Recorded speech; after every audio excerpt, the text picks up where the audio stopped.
Gente, dá um ok aí se o som tiver legal pra vocês, pra gente.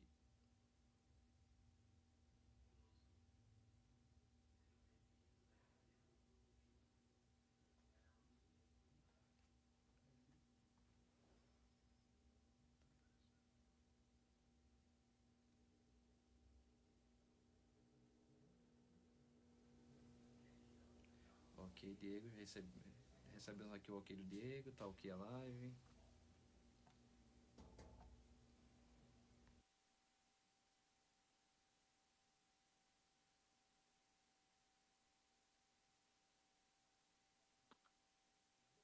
Agora sim, restabelecemos o nosso contato com o secretário de Estado da Fazenda, Jorge Santoro. Secretário, a gente agradece a sua disponibilidade aqui para participar conosco desse bate-papo. Seja bem-vindo ao V10 Entrevista.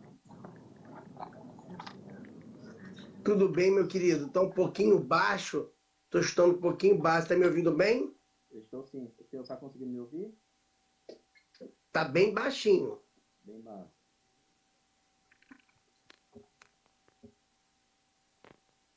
O som está legal agora? Melhorou. Já dá para ouvir melhor. Ah, tá ok. Então, repetindo, seja bem-vindo ao nosso V10 Entrevista. Obrigado pela disponibilidade aqui para conversar conosco, né? Sobre diversos assuntos aqui do Estado. E a gente agradece. Gustavo, muito obrigado por estar participando do seu programa. A satisfação está aqui. E estou aí à disposição para você tirar dúvidas, bater um papo. Acho que é bem legal o espaço que você abriu aí para mim nesse momento aí da campanha eleitoral. Fica mais difícil a gente poder divulgar informações da Fazenda. A gente não tem autorização para fazer isso, mas você pode ficar aberto a perguntar qualquer coisa. Estou aí à disposição. Ok, secretário, obrigado. A gente vai começar com um assunto aí recente, né? A gente vai falar sobre geração de emprego.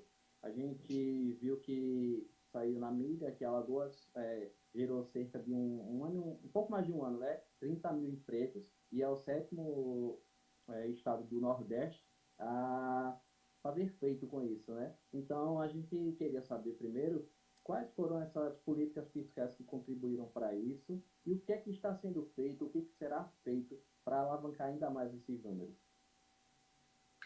Gustavo, os dados que esse que você está se referindo são os dados de maio. Saiu agora os dados de junho, também estão nessa mesma linha. Um excelente resultado para Alagoas. Novamente, o Estado gerando empregos no acumulado dos últimos 12 meses, o que demonstra um crescimento contínuo nesse número de empregos no Estado. E a gente tem a meta de chegar até dezembro com 50 mil novos empregos gerados. Isso aí é o fruto de um trabalho muito grande nos últimos anos, né? Na verdade, a gente iniciou esse trabalho lá em 2015. Primeiro, a gente fez uma arrumação fiscal no Estado para poder ter recursos e implementar programas e projetos no Estado que focassem no atendimento da população que mais precisa. E aí eu posso citar para vocês o Vida Nova das Grotas, o CRIA, um programa de duplicações de vias no estado, o Alagoas de Ponta a Ponta, que leva para as comunidades mais distantes acesso a essas comunidades, né? E também o Minha Cidade Linda. Então, esses investimentos públicos, nós estamos falando aí de um período de 7 anos e meio. Alagoas pago, né? Cerca de quase 10 bilhões de reais em investimentos. E provavelmente a gente vai chegar até dezembro desse ano com um volume de cerca de 11 bilhões, 11 bilhões e meio de investimentos pagos. É um valor muito grande e que, para um estado do tamanho do nosso estado de Alagoas, ele gera um efeito multiplicativo na economia muito grande. Quando o governo entra com investimento, é diferente de eu pagar salário, pagar custeio. Quando você põe investimento, você gera novos postos de trabalho, gera novas possibilidades na economia, tem um efeito multiplicador muito grande. E a gente planejou isso desde o início da gestão, para a gente estar nesse momento num período muito bom de desenvolvimento econômico do Estado, que eu acredito que vai continuar para os próximos anos esse ciclo de desenvolvimento econômico. A gente tem estimado, Gustavo, que o Estado poderá chegar, talvez, a dobrar o PIB dele nos próximos 10 anos. Em até 10 anos, a gente tem contratados, além dos investimentos do setor público, a gente tem investimento do setor privado. As concessões de saneamento são muito importantes nesse período. E outros projetos já estão em andamento no estado de Alagoas. Isso vai dar um grande efeito na geração de empregos no estado. O senhor também falou aí de investimentos, né? No governo Renan Filho, a gente teve aí a criação do CRIA, de outros programas sociais, também do Proestrada. O que foi que facilitou? A gente sabe que Alagoas é um estado ainda pobre, né? E o que facilitou essa realização desses programas para fazer tanto aqui pelo estado de Alagoas? Então, Gustavo, a gente primeiro cortou o desperdício, né? A gente sabe que a gente tinha na gestão pública geração de desperdício acontece todo dia. É que nem unha, todo dia sua unha cresce um pouco. Então você tem que ir lá e aparar as unhas que crescem. Custo que não leva a lugar algum, todo dia aparece em governo. Então você tem que ter uma gestão muito bem coordenada, muito bem focada, para ir eliminando esses custos desnecessários. Isso aconteceu ao longo de todo o governo. Você tem uma ideia? O custeio da máquina pública do estado de Alagoas cresceu muito menos que a inflação nesses 7 anos e meio. Só diria para você que cresceu, além da inflação, educação, saúde e segurança pública. Os demais itens não teve esse crescimento. E por que isso é bom? É bom porque a gente consegue sobrar recursos para eu poder fazer esses investimentos. Veja que no período anterior de 2014 até os anos 2000, a Alagoas praticamente só fez investimentos ou contratando operações de crédito ou através de recursos do governo federal. E essas operações de crédito, na sua maioria, foram muito mal desenhadas no passado. Elas, na sua maioria, não tinham um produto pronto para ser entregue. Ou seja, hoje eu contratei uma operação de crédito para pagar a duplicação de Maceió até Delmiro Gouveia. No final do empréstimo, eu vou ter um produto, uma via duplicada com quase 200 e poucos quilômetros duplicados. Diferente do passado, em que a gente contratava operação de crédito e não tinha clareza do que seria entregue. Então, é uma mudança muito grande. Isso tem a ver com o planejamento da gestão pública. Você saber o que vai fazer, como vai fazer, para que você está fazendo aquele investimento e o que você objetiva com esse investimento. É muito diferente do que a gente tinha na Alagoas no passado. A gente tinha uma Alagoas que era a administração, que eu diria, pelo cheiro, pela opinião, não era baseada em estudo, não era baseada no planejamento, não era baseada em informações. Hoje o Estado está muito organizado, todo o seu processo de trabalho está digitalizado, a gente consegue ter uma agilidade bastante razoável. Claro que nós temos muito a melhorar, a desenvolver, mas a gente tem hoje possibilidade, claro, Gustavo, de você desenhar um projeto que vai entregar resultados lá na ponta da população que mais precisa, que foi, por exemplo, os hospitais. Lá em 2015, a gente avaliou os dados, Alagoas tinha a pior relação de leitos públicos de saúde do país. Só que era tão pior que o segundo melhor que a gente, né, o estado acima da gente, era Sergipe, tinha o dobro de leitos públicos a mais que Alagoas. Então a gente tinha que reverter esse quadro. Então a gente fez um planejamento para juntar recursos para entregar um conjunto de hospitais que estão sendo entregues. Já foram 6 entregues, estão mais 4 em andamento para serem entregues e 2 em planejamento. Então, fora as UPAs, fora as clínicas de família que já estão entregues. Então, isso é um processo de organização de contas, planejamento, e um trabalho focado em quem mais precisa, o mais pobre. O senhor foi secretário, né, aí na gestão do Renan Filho, agora assume também como secretário na gestão do governador Paulo Dantas. O senhor sente uma mudança de trabalho em relação às duas gestões? Há uma facilidade em relação a isso, um entrosamento? Para o senhor, esse entrosamento entre George e Renan é o mesmo que George e Paulo Dantas hoje? Gustavo, assim, isso todo mundo me pergunta isso, é bem interessante, né? Eu estou muito à vontade com o governador Paulo, né? A diferença, é claro que existe diferença de personalidade entre um e outro, mas a forma de trabalhar dos dois é muito parecida. Diria que tem uma pequena diferença na forma de trabalhar. O Paulo acorda um pouco até mais cedo que o Renan Filho. 7 horas da manhã o Paulo já está lá e já está numa linha de trabalho que só termina depois de meia-noite todos os dias. O Renan tinha uma agenda tão grande quanto o do Paulo, mas ele começava um pouquinho mais tarde. Só que agora todo o governo está envolvido no modelo de gestão que já veio do Renan e que o Paulo fez pequenos ajustes somente. Todo mundo está muito à vontade e a gente está focando agora, que a gente já passou pela fase de grandes ajustes, né? A gente agora está focando na fase de desenvolver projetos para as pessoas, né? Você vê aí que no último ano do Renan Filho, a gente aprovou um conjunto de melhorias salariais para o servidor público, que era um anseio antigo das categorias.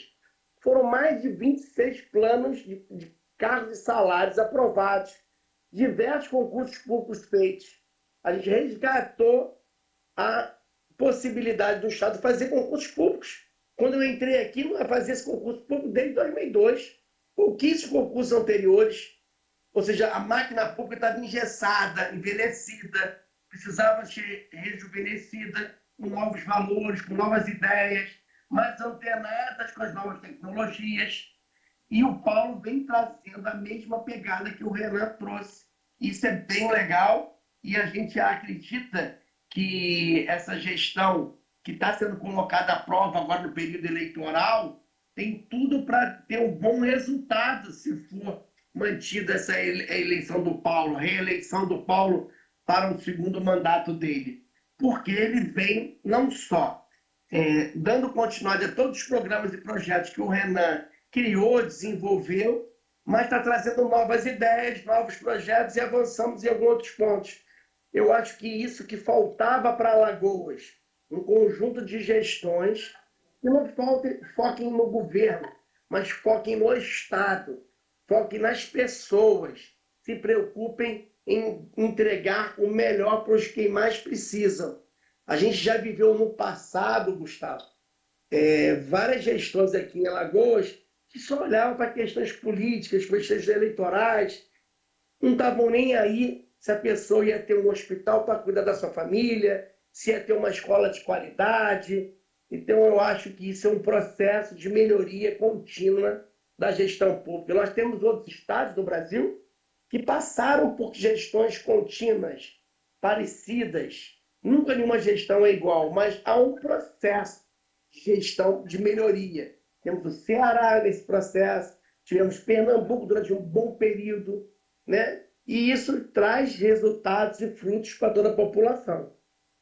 Aproveitando o gancho, eu vou perguntar para o senhor, qual é a perspectiva do senhor para a economia do Estado daqui para frente? A gente vê que a gente está numa crise, né? Então, qual é a perspectiva do senhor para o Estado? Gustavo, infelizmente, o governo federal vem tomando várias decisões equivocadas, né? Tem tomado uma política econômica que tem gerado um aprofundamento do risco fiscal do Brasil para o futuro. E isso é fruto de um desespero para criar medidas que gerem votos, dividendos eleitorais para o atual governo. Não está pensando no Brasil para o futuro, não está pensando no Brasil para os mais pobres. Então está editando um monte de medidas que vão gerar o que a gente chama na economia de voo de galinha. Eu vou dar uma melhorada, mas vou mergulhar. E esse mergulho, né, pode, com certeza, e vai gerar uma situação bastante difícil para 2023. E aí, como é que a gente tem clareza disso? É só olhar alguns números do mercado financeiro de como eles estão olhando. Os juros futuros já está batendo 14%, a mais alto nível dos últimos, sei lá, 6, 7 anos. Muito ruim. Juros altos geram recessão. E nem assim a inflação vem diminuindo. Talvez esse mês de julho, pela redução artificial feita nos combustíveis, a gente possa até ter uma melhora dos indicadores de inflação. Mas isso não vai se repetir até o final do ano. Eu acredito que até o final do ano a gente vai ter um cenário ainda bastante ruim, até porque o mundo está caminhando para uma recessão. Os Estados Unidos, os indicadores, todos divulgados recentemente, caminham para uma recessão técnica.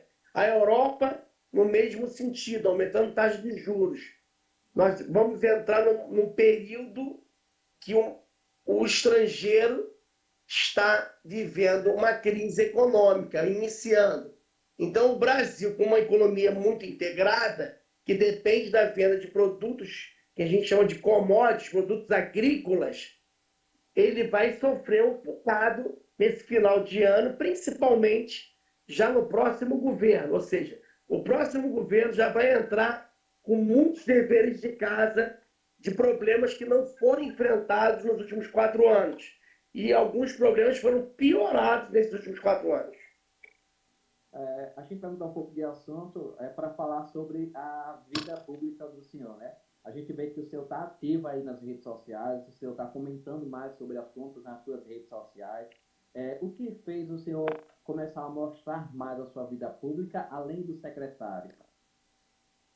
Eu procuro sempre, Gustavo, comentar nas redes questões ligadas à minha área, né? Economia, finanças.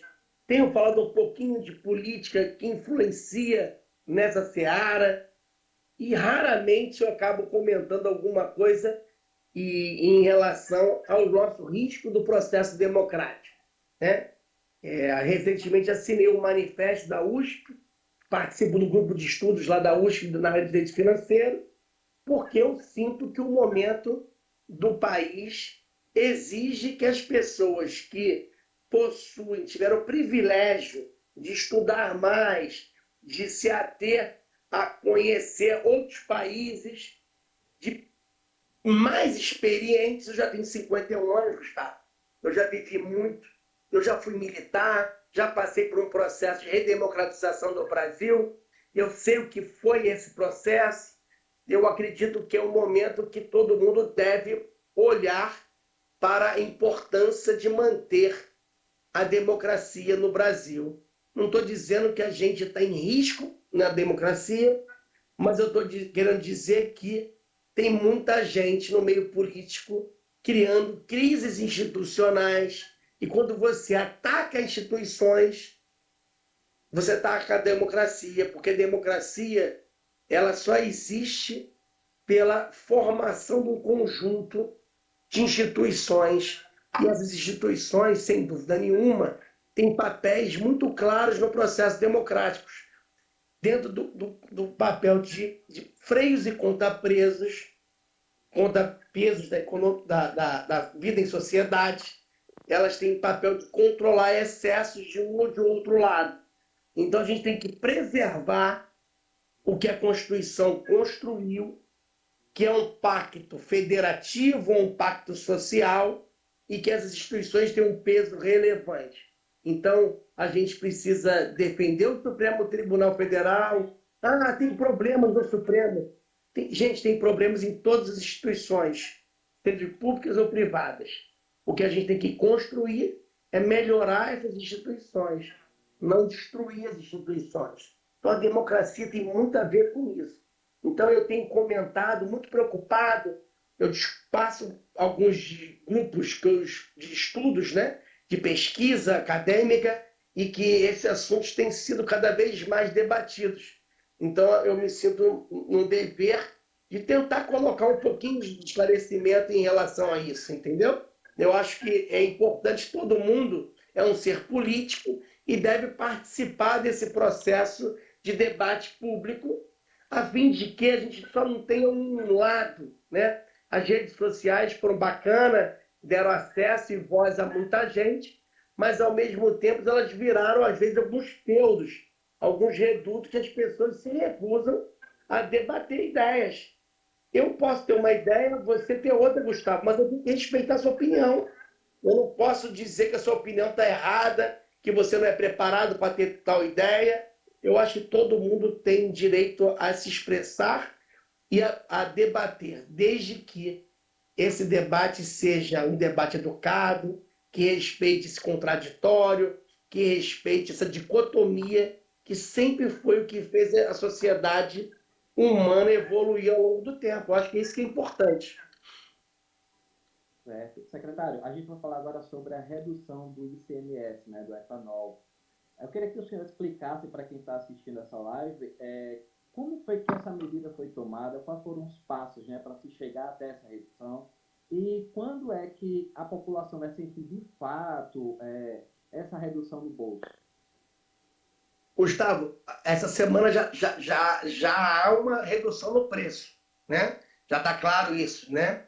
Como é que isso funciona? Eu expliquei aí num vídeo que eu fiz, gerou alguma polêmica, até com um vereador aqui de Maceió, que eu compreendo, porque nem todo mundo está familiarizado com o conceito de tributos de valor agregado. Tributo de valor agregado não é igual um tributo que você cobra só na última parte da cadeia.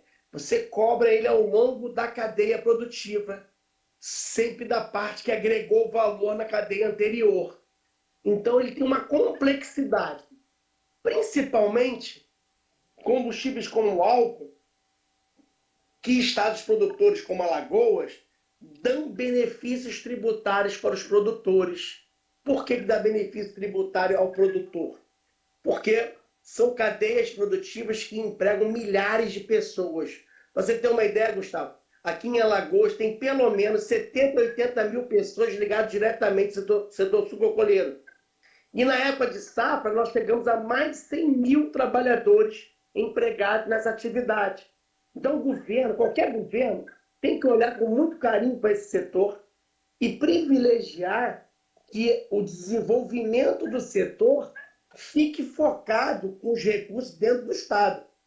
Então, quando você vai desenhar uma política pública, você tem que procurar não só beneficiar o consumidor final, mas você não pode esquecer que eu tenho um produtor aqui em Alagoas. Então, eu não posso gerar um benefício com uma redução de carga tributária, eu gero emprego lá em São Paulo.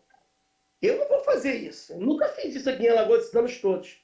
Se eu tiver que gerar um benefício, eu vou gerar emprego aqui em Alagoas. Então, para você fazer isso, você cria mecanismos como créditos presumidos e créditos outorgados ao longo da cadeia, que não é a alíquota. A alíquota está lá. O que importa é que a carga tributária efetivamente paga para a cadeia produtiva. E eu te garanto, Gustavo, que hoje Alagoas tem a menor carga tributária efetiva para o setor sucrocoleiro. Para não ter dúvidas, na semana passada eu me reuni com todos os industriais do setor, apresentei as contas e todos saíram daqui muito satisfeitos, porque a gente demonstrou claramente que hoje nós temos a menor carga tributária para o setor do álcool. Agora, veja, há contratos em vigor, né? Um usineiro de uma usina, ele tem que fornecer para uma distribuidora durante 5, 6, 7 meses. Ele vai romper o contrato dele? Não é assim que funciona. Então, para beneficiar diretamente na bomba, ele tem que percorrer o caminho de mudar a sua cadeia produtiva, logística, e ele entregar dentro do posto de gasolina. Já há usineiros entregando aqui dentro. Então, você vê postos de combustíveis, como, por exemplo, o posto da Pindorama, lá em Coruripe, com preço abaixo de R$ 3,50. Então, você tem vários exemplos. mas isso leva tempo para estruturar essa cadeia produtiva. Não é um passe de mágica. Mas na cabeça de algumas pessoas que às vezes não entendem o problema ou às vezes são até mal intencionadas, estão usando isso politicamente. É muito fácil dizer lá, mas o cupom está 19%. Gente, o posto de gasolina contrata uma empresa terceirizada que muda o cupom, aquilo ali não faz a menor diferença. Aquilo ali é só referência. Porque quem paga o imposto não é o posto de gasolina. Quem paga é a distribuidora ou a refinaria ou a usina. O imposto de combustíveis é feito por substituição tributária. Ele é antecipadamente recolhido na fase anterior. Então, aquele cupom com a referência de carga de alíquota é meramente referência. Eu acredito que em um mês, todas as empresas que gerenciam esses cupons fiscais vão consertar a alíquota que está ali prevista, né? Mas o Estado não está cobrando mais, não. Duvido que um posto de gasolina fosse recolher a mais imposto. Você imagina um usineiro pagar mais imposto? Nenhum empresário gosta de pagar imposto a mais, não. Você viu algum usineiro reclamar? Você viu algum distribuidor reclamar? Não tem, porque não existe. A gente reduziu a carga efetivamente para menos de 9%. E em breve, provavelmente, a gente está discutindo isso com o setor, talvez reduza ainda mais o Estado. Estou dando isso em primeira mão para você. Estamos estudando aqui fazer uma nova redução da carga tributária. Por quê? Porque a gente quer ser um Estado absolutamente verde na gestão do governador Paulo Dantas, caminhando para o que o mundo inteiro está caminhando. Combustíveis renováveis, combustíveis que não gerem impacto no meio ambiente e que gerem mais emprego para dentro do Estado de Alagoas. Eu acho que isso é o caminho do Estado de Alagoas. Justamente era essa pergunta que eu ia fazer para o senhor em relação se existiria, né, alguma possibilidade de redução, mas o senhor já deu em primeira mão e a gente já anuncia aqui que pode sim essa possibilidade, né, de redução ainda mais dos combustíveis, né? Eu acredito que o governador, até o final desse mês de agosto, vai anunciar uma nova redução. O que é muito importante para o Estado, porque, Gustavo, setembro começa a safra do setor sucrocoleiro em Alagoas. E a gente quer estar super competitivo para vender não só aqui no Estado, mudando a chave do combustível aqui no Estado, em vez de comprar gasolina, as pessoas todas comprarem álcool, mas também de vender o nosso álcool na Bahia, em Pernambuco, no Piauí, na Paraíba, gerando renda aqui para o Estado de Alagoas, tendo novos empregos aqui no Estado. Eu acho que isso é muito importante para a gente voltar a ter um ciclo virtuoso nesse setor, que já aconteceu no final da década de 70 e início da década de 80, e que a gente se perdeu ao longo dos anos, tendo demissões e fechamento de usina. Alagoas chegou a ter mais de 33 usinas. Hoje nós temos, no máximo, 14, 15 usinas operando, metade do que teve no passado. Então a gente precisa ressurgir com o setor que gerará muitos empregos aqui. Secretário, eu vou fazer duas perguntas para o senhor. O que é que Alagoas precisa avançar nas políticas fiscais e um diagnóstico que o senhor faz sobre as políticas fiscais do governo federal? Que a gente precisa melhorar as políticas sociais, é isso? O que a gente precisa avançar na política fiscais aqui no Estado e um diagnóstico que o senhor faz sobre as políticas fiscais do governo federal. Então, Gustavo, o Estado vai ter que, dependendo das decisões do Supremo, redesenhar essa questão tributária aqui, né? Porque essa intervenção do governo federal num tributo estadual, ele desagregou completamente a cadeia produtiva do setor de combustíveis, por exemplo. Vou explicar para vocês. Diesel é um produto mais barato que a gasolina. Você vai no posto, ele está mais caro. Não faz o menor sentido técnico isso. Outro exemplo, o gás era para ser muito mais barato. E ele não está mais barato que o álcool. Desagregou toda uma estrutura econômica do gás. Por que isso aconteceu? Porque houve uma intervenção de quem não entende na tributação estadual, na tributação estadual. Isso vai gerar uma repercussão fiscal no médio e no longo prazo para estados e municípios, principalmente em educação e saúde, porque eu tenho uma nova lei do Fundeb e que me exige um volume maior em aplicações em educação e saúde, o que é extremamente meritório. Mas, infelizmente, essa modelagem feita pelo governo federal criou mecanismos de tirar recursos da educação e da saúde. Então, para isso, a gente vai ter que sentar, rediscutir regionalmente primeiro qual é a nova modal a ser aplicada no país, no ICMS. Talvez a gente tenha que acelerar o processo de reforma tributária no país, né? E tudo isso porque o governo federal, que pregou ao longo desses 4 anos, que era mais Brasil e menos Brasília, só fez o contrário. Só fez em centralizar em Brasília todos os recursos, criou o orçamento secreto, em que distribui de forma aleatória e sem nenhum critério técnico recursos entre os parlamentares, cooptando uma base de apoio parlamentar. Veja, Gustavo, esse governo Bolsonaro foi o que mais emendou a Constituição Federal em 4 anos. Ele fez mais de 26 alterações na Constituição. Nenhum outro governo chegou nem perto disso. E de que maneira foi aprovadas essas mudanças, né? Algumas mudanças constitucionais foram aprovadas em 2 semanas, sem nenhum tipo de debate, sem nenhum tipo de discussão. Isso só foi possível porque ele tem um mecanismo hoje que não é um mecanismo saudável, que é o mecanismo das emendas secretas do orçamento. Então, quem está votando com o governo ganha emenda secreta. Quem não está votando com o governo não ganha emenda secreta. Isso é muito ruim para a democracia. E aí, com isso, o governo acaba não se preocupando com questões muito importantes. Hoje, quem está indo bem na economia, na condução da política econômica, é o Banco Central. Só que o Banco Central está atuando no controle da inflação usando taxas de juros, que é a política monetária que ele pode fazer. Ele está andando até antecipadamente a curva que o mundo todo está andando, tomando decisões de forma correta.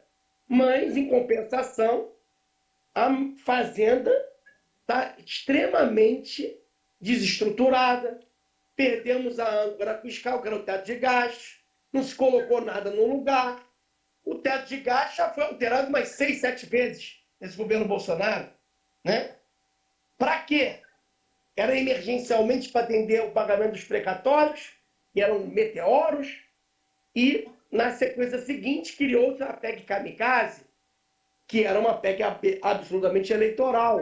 Então, nós estamos vivendo momentos bastante inseguros, não temos uma âncora cambial para o futuro. Isso faz com que os títulos públicos cada vez aumentem e exijam um prêmio de risco maior para serem comprados e financiarem o governo.